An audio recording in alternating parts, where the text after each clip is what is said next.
Okay, thanks, Bing. I'll just get straight into it. The last time I went to Cosmo was a couple of years ago. And at that point, on the last day, we had a bit of discussion about where we think the field should go and what we should be investing our time in. And one of those ideas was parameter estimation and understanding the sensitivity of the coupled model in particular, it's our interest anyway, to various parameter settings. And so I made some progress on that in the last couple of years. That's what I'll be talking about today. So it should be no news to anyone, but in these GCMs, unresolved subgroup processes are parameterized, and many of these associated parameters are known with little precision, which contributes to model biases and limits predictability. These are all issues that Terry mentioned previously in this talk concerning CAPA60. So for example, it is more difficult to produce realistic ensodynamics in coupled GCMs, in which air sea fluxes also need to be parameterized as compared to oceanic or atmospheric GCMs caused by appropriate boundary conditions. So we're going to be focusing on the air sea fluxes today.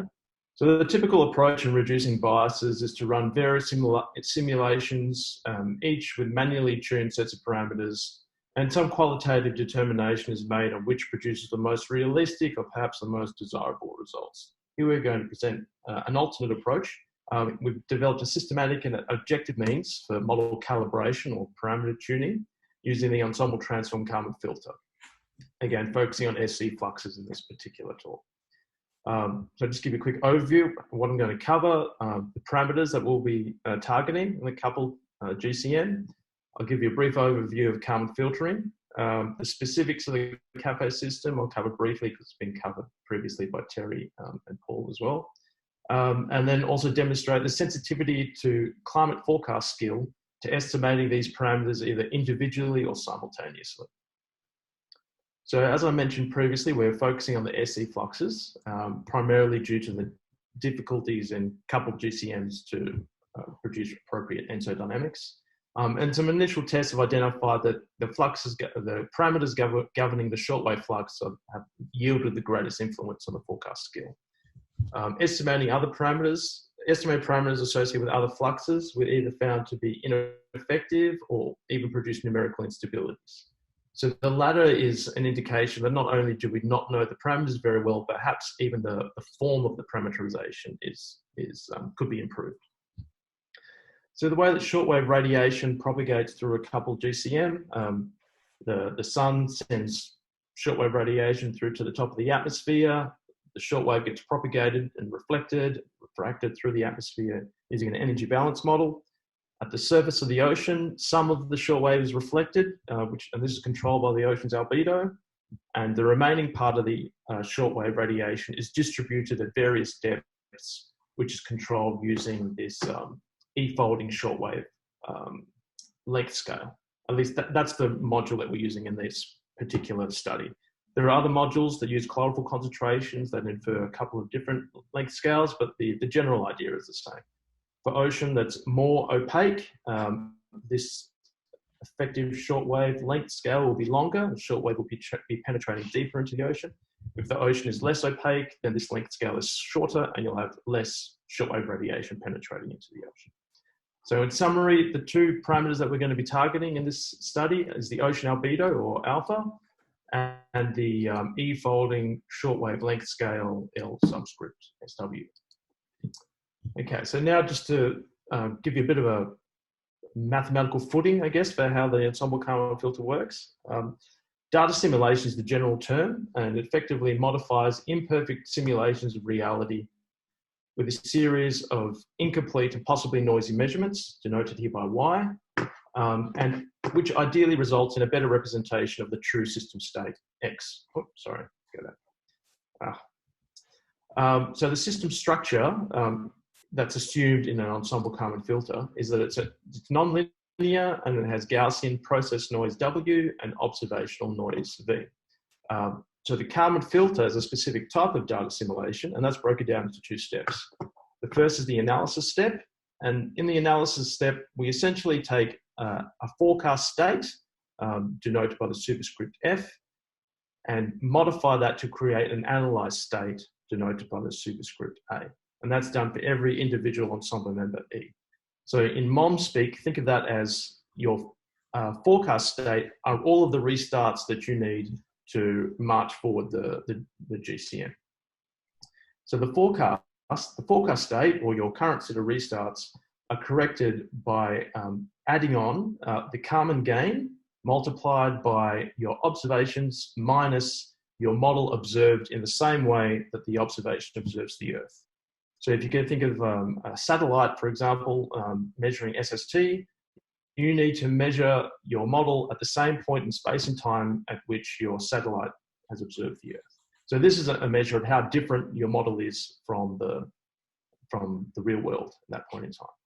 And so the Kalman gain, Terry's also discussed this in the past, is given by this expression, and it essentially balances prescribed observational error, so how accurate your satellite or Argo floats are, with your model error, which is estimated by the covariance error across your ensemble, or how different all of your individual ensemble members are. So if all your ensemble members are very similar, the Kalman filter interprets that as low model error. If they're all very different, then the Kalman filter interprets that as high model uncertainty. So that's the analysis step. That's how you correct your current set of restarts to get a new set of restarts that's closer to the observations. And then your forecast step, you take those new set of restarts and you march them forward in your GCM for every individual ensemble member. And that gives you your new forecast state at a later time t. So we've got a little diagram that illustrates this. Here I've only drawn 4 different Earths, all starting from 4 different initial conditions, but in our system we have 96, just for clarity.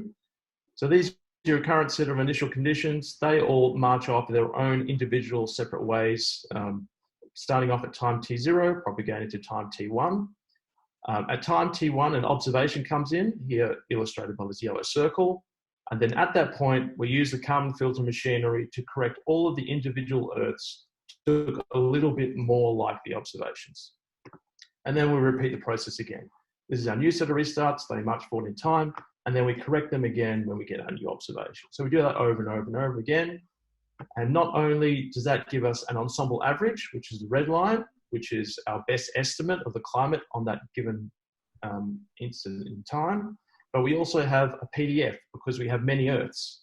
So the ensemble average gives us our best estimate of the climate at that instant, and the PDF gives us some information about how certain we are of that estimate.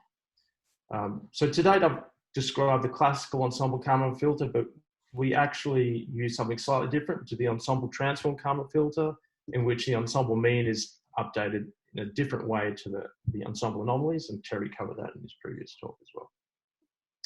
Okay, so how do we extend this framework to do parameter estimation? Well, all of the mathematics is exactly the same, but all we need to do is redefine our state vector xf in 2 parts. So the top part is just what we had before. This is the model states, so temperature, salinity, velocities, all of the things that the model needs to run.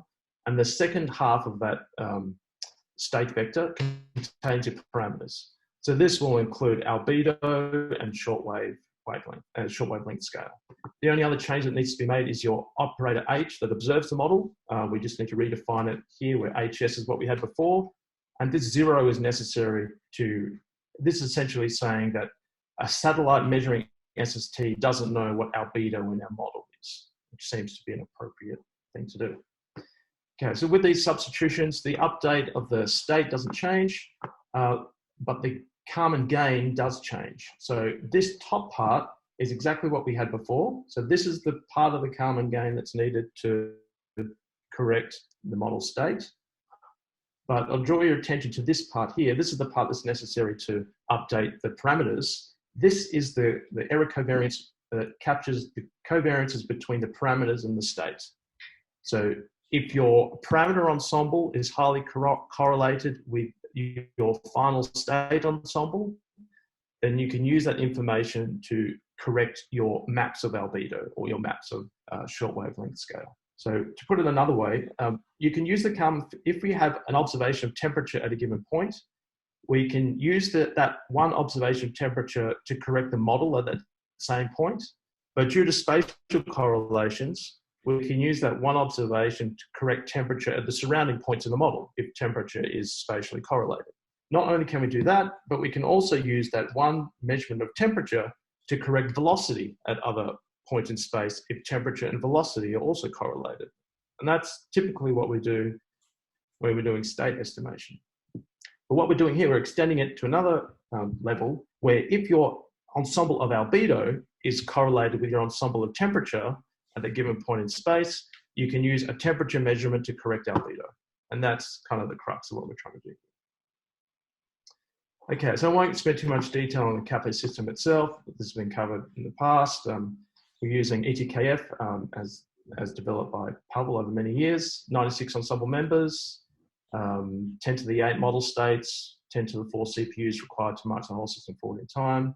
These are the same observations that Terry discussed previously.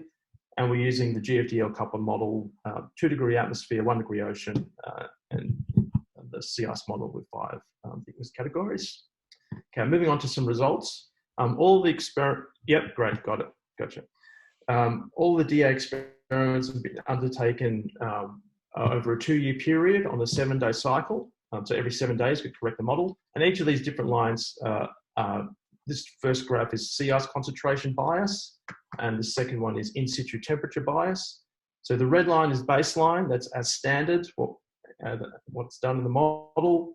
Purple is estimating albedo only, green is estimating shortwave only, cyan is estimating them both together. And so you can see only the case in which cases involving shortwave radiation have an improvement in sea ice bias and also an improvement in ocean temperature in situ bias. The differences don't look that drastic in this situation because we're also doing state estimation. So in addition to correcting the parameters, we're also correcting the state. The larger changes, the larger impact, if you like, you'll see when we apply these parameters in a multi-year forecast setting without doing the state updates. So here, I won't spend too much time on this, but this is what the parameter maps look like. They converge quite quickly. This is the globally average quantity. They converge quite quickly, and then those maps are then used in the following DA cycles. But these are the kind of exciting results. So these are out of sample multi-year multi-average SST bias. So in the period after these DA experiments were done, I take the converged parameter maps and run multi-year forecasts. So starting from 2012 through 2018. This is the standard SST bias in the coupled model. So you'll notice here there's a warm bias in the Southern Ocean. Using the case in which I'm estimating only shortwave radiation, that is negating all of the present biases in the model, which is good news. So the case in which only shortwave radiation is estimated does the best of all of the different combinations. It's better than estimating shortwave and albedo together, and it's also better than estimating albedo alone. So these are the globally average biases in time. So you notice the green is less biased than the red. It's not by a lot when you look at globally average quantities because you have positive and negative biases cancelling each other out. If you look at this graph over here, the top solid lines, these are the average of the positive biases, and you'll notice that there's almost a good half a degree improvement, and these are the averages of the negative biases. And then again, there's also reduced the negative bias. And that reduction is consistent for all years. So I think that's also good news. And this is the same set of maps for sea ice. Again, we've got more sea ice where we need it. We've got less sea ice where we need it. So that's also good news. I'm just kind of rushing through due to time. So concluding remarks, we've used ensemble transform Kalman filter to estimate spatially temporally varying parameter maps of both ocean albedo and ocean shortwave B-folding length scale on the basis of short-term 7-day forecasts of the coupled model. These estimated parameter maps are then used to improve out-of-sample skill in forecasts, improve the Southern Ocean temperature bias and associated sea ice concentrations. And to our knowledge, it's the first time that such a task has been implemented in a large-scale complicated GCM such as this.